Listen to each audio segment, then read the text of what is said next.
미스터리 사건 진행하는 신지우입니다. 2010년 7월 26일 서울특별시 강남경찰서 강력반에 소속된 형사 이씨는 늦은 시간까지 근무를 한 뒤 퇴근길에 근처 지구대에 들러 수사 중이던 사건 자료를 복사하고요. 친하게 지내던 형을 만났어요. 그리고 밤늦게까지 술을 마셨고 이 형의 집에서 잠을 자게 됐습니다. 그리고 다음날 강력반에서 전화가 걸려왔어요. 과음을 한 탓에 출근 시간까지 일어나지 못하고 있던 것이죠. 이 형사는 서둘러 출근을 했습니다. 하지만 이 씨는 바로 경찰서에 가지 않았고 담당하고 있는 강남 지역의 절도 사건 현장에 들렀어요. 그리고 끝내 경찰서엔 나타나지 않았습니다. 경찰서 사람들은 이 씨의 실종 신고를 했어요. 전날 술을 마시고 한 방에서 자던 형 임 씨도 경찰의 연락을 받았습니다. 하지만 이 씨의 통화를 들었다는 것 외에 아무것도 아는 게 없었어요. 이 씨의 신분은 경찰이라서 추적이 비교적 쉬웠습니다. 이 씨의 차에서 내비게이션을 확인해 보니까 최종 목적지가 부산 소재의 차량 정비 사업소였던 거죠. 출근이 늦은 상황에서 사건 현장에 들렀다가 말없이 부산까지 가야 했던 이유는 대체 뭘까요? 그리고 며칠 뒤 예상치 못한 장소에서 이 씨가 결국 발견됐습니다. 자, 이 씨는 사라지던 날 어떤 일이 있었던 걸까요? 이 자세한 내용이 궁금하시면 구독과 좋아요 부탁드립니다. 2010년 9월 29일 이날은 기록적인 더위가 있던 여름이었습니다. 충청북도 영동군에서 어느 주민이 길 옆 저수지를 지나가던 중 특이한 장면을 보게 되는데요. 이상한 물체가 떠 있던 거죠. 호기심이 들어서 이 물가로 내려가 물체를 확인해 보려고 했습니다. 그리고 이 물체가 사람의 머리라는 것을 알게 됐죠. 깜짝 놀란 주민이 119에 신고하면서 출동한 구조대원들이 물에 빠진 사람을 구출했지만 이미 사망한 뒤였습니다. 시신을 건져 올려 봤더니 이 당시 날씨가 너무 더웠기 때문에 시신 부패가 심하게 진행되고 있었고요. 물에 빠진 상태라 얼굴이 다 부어가지고 알아보기 힘들 정도였습니다. 어떤 이유인지는 모르지만 사망사건이니까 시신을 경찰에 인계해야 되겠죠. 경찰에 전화를 하고 구급대원들이 이 신원이라도 확인해 보려고 주머니에 들어있던 유류품들을 꺼내봤어요. 여기서 신분증이 나왔습니다. 이 사람이 바로 며칠 전에 실종됐던 강남경찰서 형사 이 씨였던 거예요. 실종자를 찾았지만 발견 전까지의 정황이 너무 이상했죠. 내비게이션엔 부산으로 찍혀 있었지만 정작 충청북도에서 발견된 겁니다. 경찰은 사건의 내막을 알기 위해 이 씨의 사망 전 행적들을 추적해봤어요. 부산으로 가려던 중 경부고속도로에서 차 사고가 났었고 근처에 있는 충북의 영동병원으로 옮겨진 사실이 드러납니다. 병원을 가봤습니다. 여기서도 이 씨는 이상한 행동을 했던 게 밝혀졌어요. 응급실에서 치료를 받던 중 병원 간호사에게 잠시 화장실을 갔다 온다며 병실을 나간 뒤 그대로 사라졌다는 겁니다. 이상한 점들은 사실 이전부터 일어나고 있었습니다. 당시 경부고속도로에서 차 사고가 났을 때 출동한 경찰과 차량을 견인하던 사람들은 이 씨의 행동이 어딘가 수상해 보였다고 하는데요. 이 씨가 몰았던 차량은 오른쪽 가드레일에 부딪힌 다음 반대로 방향을 틀어서 차선을 가로질렀고 그대로 다시 중앙선 가드레일에 정면으로 들이받았습니다. 이 정도면 차량이 파손될 정도인데다 운전자도 다칠 만한 사고거든요. 그런데 정작 사고를 당한 이 씨는 외관상으로 크게 문제가 없어 보였던 거예요. 사고 접수를 받고 출동한 경찰은 처음에 음주로 인한 사고였을 거라 생각했습니다. 알코올 측정을 해봤는데 또 반응은 전혀 나타나지 않았고 대신 사람이 약간 어눌해 보인다고 했어요. 아마 사고의 충격으로 넋이 나간 것 같아 보였습니다. 자세한 검사를 해야 되니까 이때 병원으로 옮겨진 거고 CT 촬영을 했습니다. 이때 검사 결과는 두개골 윗부분이 골절돼서 정수리가 심하게 부풀어 올라 있었거든요. 이 정도면은 병원에서 치료를 받아야 합니다. 하지만 어떤 이유가 있었는지 이 씨는 간호사에게 거짓말을 했고 혼자 병원 밖을 나갔던 거죠. 이렇게 사라진 이 씨가 정작 충북의 영동 저수지에서 실신으로 발견됐고요. 자세한 조사를 위해 최초 신고가 있었던 강남경찰서로 인계됐습니다. 이 형사에겐 처음부터 끝까지 이해할 수 없는 일들만 일어나고 있었어요. 우선 정확한 사인을 알기 위해 부검을 해봤습니다. 그 결과 위에서 어떤 약물이 검출됐죠. 디펜히드라민이라는 종합감기약이나 수면유도제의 성분으로 사용되는 약물인데요.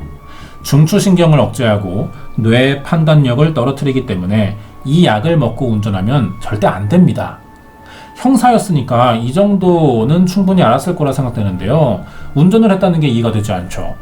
그러면 언제 이 약을 먹었는지도 시간을 한번 추정해 봐야 하는데, 경부고속도로 당시 이야기를 생각해 보자면 차 사고가 났을 때 구급대원이 괜찮은지 물어봤습니다. 이때 말투가 어눌했었고 반응도 둔했다는 진술이 있었어요. 아마 이 사고 전에 먹었을 가능성이 있는 거죠. 그리고 부산으로 가기 전 집에도 잠시 들렀던 게 확인됐습니다. 이때 바나나를 먹었다고 했거든요. 아마 여기서 먹었을 가능성도 있죠. 하지만 바나나는 위에서 검출되지 않았습니다. 만약 바나나를 먹을 때쯤 약도 같이 먹었다면 둘 다 소화되지 않아서 바나나가 발견됐어야 하거든요. 그런데 약만 검출됐다는 것은 바나나를 먹고 시간이 일정 지나고 난 뒤에 약을 먹었다고 생각할 수밖에 없습니다. 이 사실로 봤을 때 교통사고가 났고 충북에 있는 영동병원으로 옮겨져서 약을 처방받고 먹었을 가능성이 생기는 거죠. 그런데 당시 진료를 담당하는 의사는 이 씨가 링거만 맞았고 약은 전혀 먹지 않았다는 진술을 했거든요. 영동병원에서 이 씨가 발견된 저수지로 가는 길에 약국은 없었습니다. 저수지 반대편에는 몇 군데 있었어요. 하지만 이 씨를 목격한 사람은 여기서도 나타나지 않았습니다. 그렇다면 이 씨는 이 약을 어디에서 받아서 먹었다는 걸까요? 만약 스스로 목숨을 끊기로 했었다면 굳이 감기약을 먹을 필요는 없어 보입니다. 경찰이 이 씨의 건강보험 기록을 조사해보니 이런 성분이 들어간 약을 처방받은 이력도 없었어요. 대체 왜 디펜히드라민을 먹은 것인지 알 방법이 없었습니다. 자, 그리고 부검에서 발견한 사실은 약물에 의심되는 상처 하나가 더 있다는 것이죠. 줄에 목이 졸린 것처럼 보이는 흔적이었고요. 이 상처가 꽤 깊었습니다. 아마도 줄에 피가 고일 정도로 강하게 졸린 흔적이었어요. 스스로 목을 맸다면 저수지에서 발견될 수는 없었겠죠. 이것은 타살의 정황이 명백해 보이는 흔적입니다. 그런데 경찰은 이 씨가 자신의 처지를 비관해 목숨을 끊은 것이라는 결론을 내렸어요. 유족이 이 판단을 믿을 수 없죠. 사라지기 전에 했던 일이 친한 사람을 만나 술을 마셨고 늦게 일어났지만 경찰서에 전화를 받으면서 출근했었는데 스스로 목숨을 끊었다는 결론을 믿을 수 있는 사람은 아마 없을 것 같습니다. 경찰은 더 이상 수사 의지가 없어 보였어요. 그러자 사건에 관심을 가진 국내 방송사가 정확한 사인 분석을 위해 국내와 일본 법의학자들에게 자문을 구해봤습니다. 전문가들은 이 씨가 저수지에 빠지기 전 이미 숨진 상태였을 가능성이 크다고 얘기했어요. 살아있는 상태에서 사람이 물에 빠져 사망하면 물이 기도뿐 아니라 식도로 들어갈 수도 있기 때문에 위에서도 어느 정도의 물이 발견돼야 하는데 그러진 않았고 폐에서만 플랑크톤이 검출됐기 때문이었습니다. 이런 결과는 혈액순환이 멈춘 상태에서 물에 빠져야 생길 수 있는 결과예요. 그리고 이 씨의 죽음에 더 큰 미스터리한 점도 드러났습니다. 폐에서 10여 종의 플랑크톤이 발견됐는데 이 중에 디틸륨이라는 종이 섞여 있었던 거죠. 문제는 디틸륨이 이게 바다에서만 서식하는 종이라는 거예요. 저수지에서는 볼 수 없다는 겁니다. 이 씨가 발견된 곳은 저수지인데다 충청북도 영동이라서 바다가 없는 지역이에요. 그런데 왜 바다에서 사는 플랑크톤이 이 씨의 폐에서 발견됐냐는 겁니다.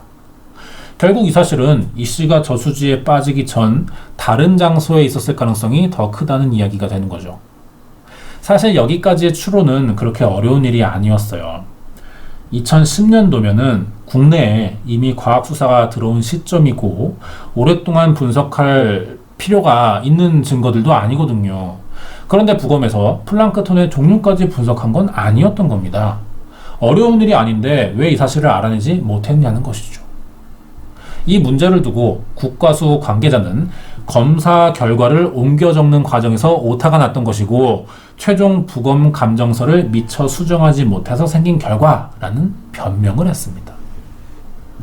상식적으로 이 씨가 저수지에서 스스로 목숨을 끊었다는 이야기는 조금도 납득이 가지 않습니다. 이 저수지가요, 수심이 2m밖에 되지 않습니다. 성인 남성이 물에 빠져서 익사하기 힘들 정도의 깊이고요. 유속도 느린 편입니다. 빠진다 해도 휩쓸려 갈 가능성이 거의 없는 곳이라는 거죠. 형사나 되는 사람이 이런 물에 빠졌다고 사망할 수는 없을 것 같습니다. 거기에 이 씨가 사라진 날엔 저수지에 8명의 낚시꾼들이 와 있었고요. 그 다음 날엔 18명이 와 있었거든요. 그런데 아무도 물에 빠진 사람을 본 적이 없다고 진술했습니다.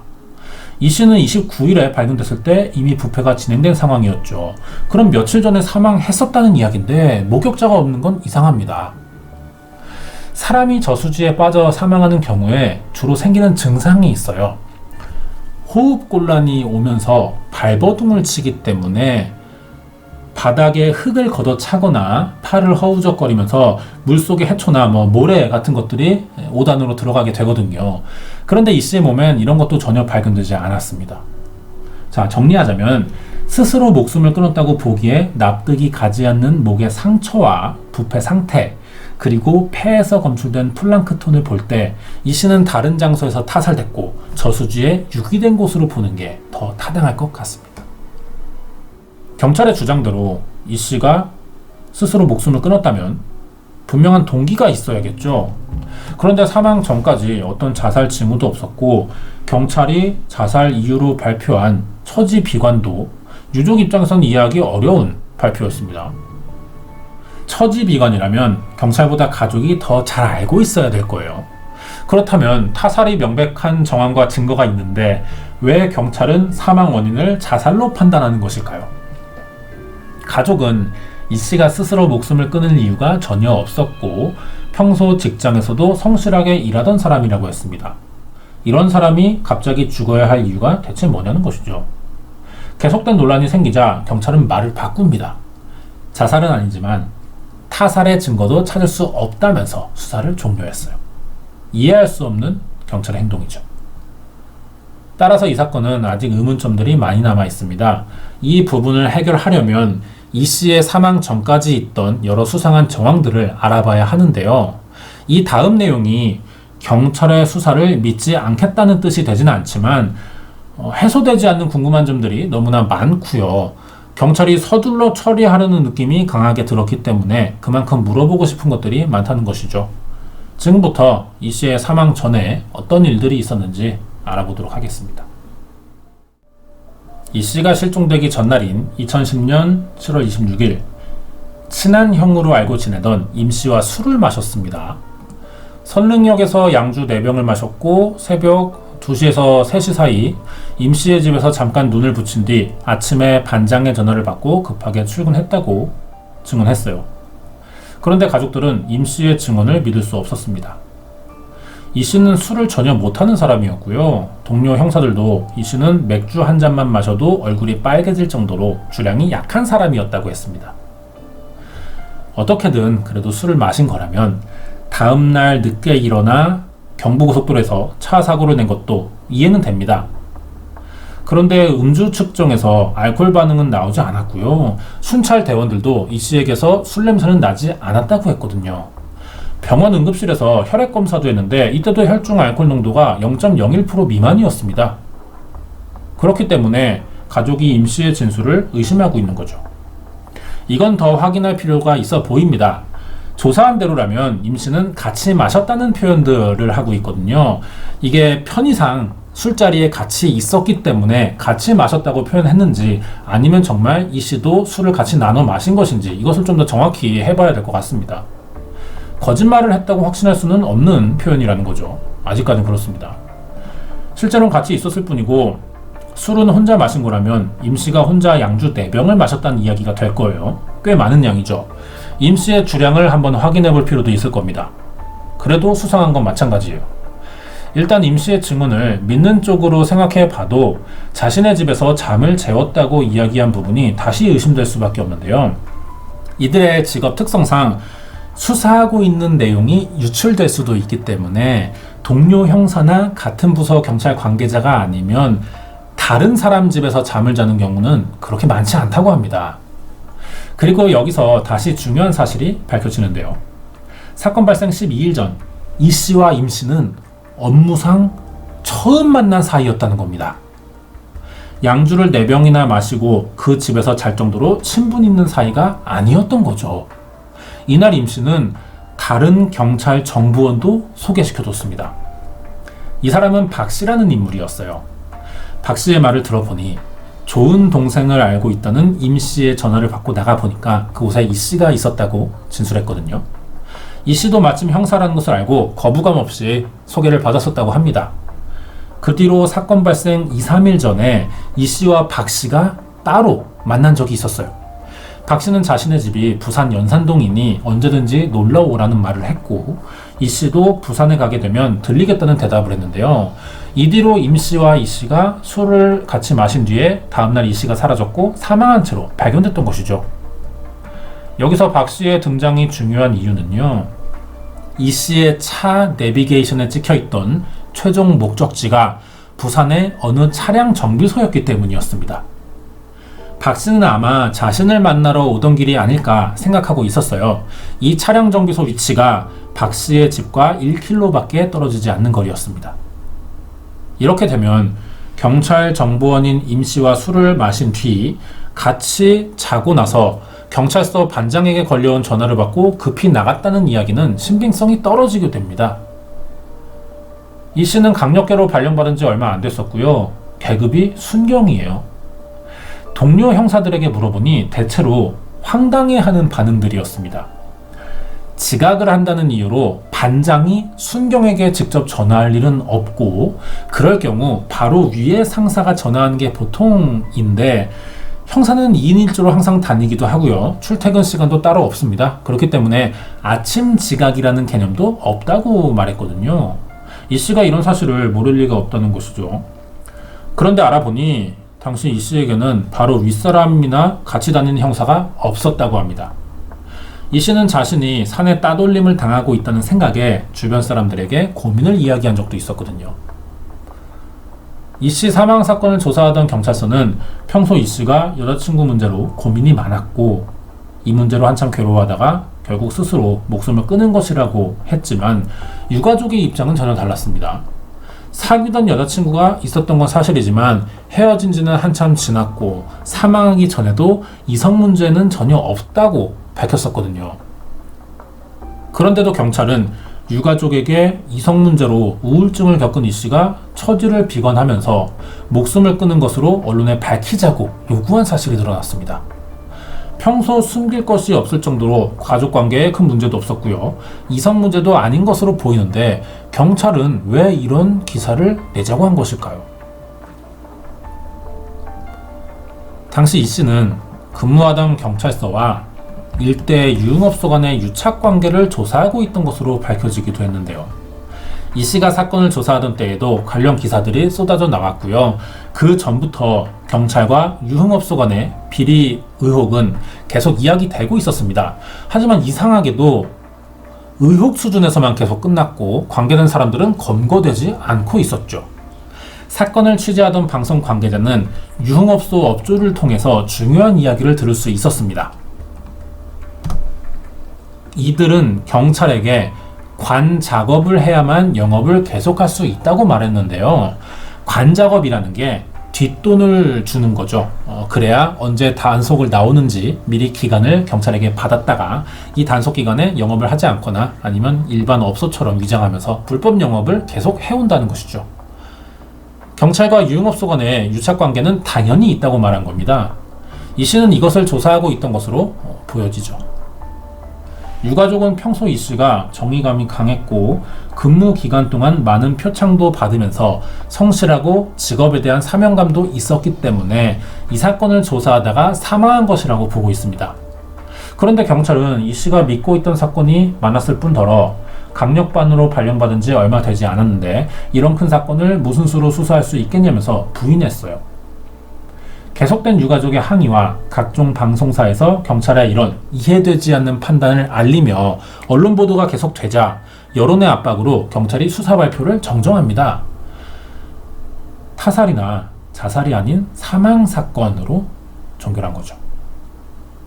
한 발 양보한 것처럼 보이긴 합니다. 하지만 이게 양보로 해결될 만한 사건은 아니고요. 여전히 합리적인 판단이 아니죠. 지금도 유가족은 수사를 통해 진실을 밝혀달라고 요청하는 중인데요. 한마디로 이 사건은 타살의 의혹이 너무 많은데 경찰은 알 수 없는 이유로 의문사 처리한 사건이라고 볼 수 있습니다. 과연 진실이 밝혀질지, 그 전에 경찰은 왜 제대로 수사를 하고 있지 않는 것인지 이런 것들이 좀 궁금해지죠. 이용준 형사입니다. 이용준 형사가 당한 의문의 죽음은 아직까지 이렇게 제대로 밝혀진 것 하나 없이 미스터리로 남아 있습니다. 이 사건이 지금 발생한 지 9년이 지나고 있어요. 사건이 알려지게 된 계기는 2019년이죠. 가장 큰 사건 중 하나였던 강남 유흥업소에서 일어난 범죄의 피해자들, 이 사람들의 고발 때문이었습니다. 이 사건이 버닝썬 사건이었어요. 그래서 이 사건도 버닝썬 사건과 좀 관계가 있는 것이 아니냐 이런 의심을 받고 있죠. 버닝썬 사건도 강남경찰서와 유흥업소 간의 유착이 강하게 의심됐고 수사가 시작되면서 이용준 형사 의문사 사건이 연관이 있다는 생각에 사람들을 통해서 알려지고 있습니다. 하지만 경찰은 충분히 사건을 재수사할 수 있는 능력과 정보도 가지고 있지만 스스로 수사할 의지를 현재 보여주고 있지 않아요. 이 이유가 뭐냐는 겁니다. 세상에 어떤 미제 사건이라도요, 계속 관심을 가지고 쫓아가다 보면 해결되지 못해도 뭔가가 계속 나오긴 합니다. 그러다 보면 사건의 내막이 밝혀질 가능성도 생기긴 하죠. 계속 사실에 조금씩 근접할 수 있다는 겁니다. 이번 사건은 미제가 될 만한 사건이 절대 아닌 것 같아요. 경찰이 수사 의지만 있으면 해결할 수 있다고 생각됩니다. 준비한 내용은 여기까지입니다. 끝까지 봐주셔서 감사드리고요. 뒤에 관련된 이야기 계속 있습니다. 이번 사건은 미제로 만들어지고 있는 강남경찰서 이용준 형사의 의문사 사건 파일이었습니다. 네, 좀 경찰의 무능함이 좀 보이는 그런 사건이죠. 제 유튜브 채널이 뭐 이런 범죄 사건 사고를 다루지만 다른 비슷한 채널들과 좀 차이가 있어요. 확실한 차이가 절대로 경찰이나 검찰을 욕하지 않는다입니다. 이들에게 불만을 표출하지 않는다입니다. 저는 이제 사건을 다루고 이제 영상을 만드는 취지가 있는 그대로의 현상만 보고 원인을 파악하자 뭐 이런 것에 중점을 두고 있기 때문에 개인적인 감정은 좀 표출하지 않는 편이죠. 그런데도 이 사건은 너무나 경찰이 의지가 없어 보여요. 무능하지 않습니다. 한국 경찰은요. 하지만 의지는 없어 보입니다. 이 씨가 교통사고로 영동병원에 옮겨졌을 때 치료를 받던 중에 갑자기 뛰쳐나갔죠. 그런데 바로 다음날 병원에 어떤 남성이 전화를 한 사실이 뒤늦게 밝혀집니다. 자신을 이 씨의 가족이라고 소개하면서 이 형사는 괜찮고 무서워서 도망갔을 뿐이니 걱정 말라 라면서 말했다는 거예요. 이 사람이 누구인지 밝혀지진 않았습니다. 하지만 이용준 형사와 관련이 있고 최소한 관련 없지만 신병과 관련된 문제를 알고 있을 가능성이 높은 사람이겠죠. 이 사람이 중요해 보입니다. 그런데 경찰이 이 사람 조사하지 않았어요.